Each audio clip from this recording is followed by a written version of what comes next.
ગામડી ગામનું તળાવ ફાટતા આજુબાજુના વિસ્તારોમાં પાણી ઘૂસ્યા, જનજીવન ખોરવાયું છે। જંગલી વનસ્પતિ સહિત જંગલી જીવજંતુઓ પણ ઘરોમાં ઘૂસ્યા। નાના બાળકો સહિત વૃદ્ધોને ભારે હાલાકી। ભયંકર હાલાકી રોષ સાથે સ્થાનિક રહીશો અને કાઉન્સિલરો ગામડી પંચાયતમાં હલ્લાબોલ કરશે।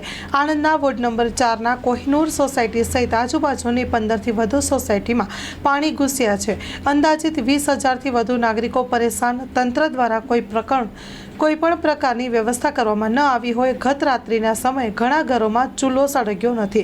સ્થાનિક કાઉન્સિલર મહેશભાઈ વસાવા, નુરજી અસલમ લીલોતરી સહિત સામાજિક કાર્યકર તોસીફ હાફેજી અને નાગરિકો ગામડી પંચાયતમાં હોબાળો કરશે। Story report by Nandlal Bhanushali.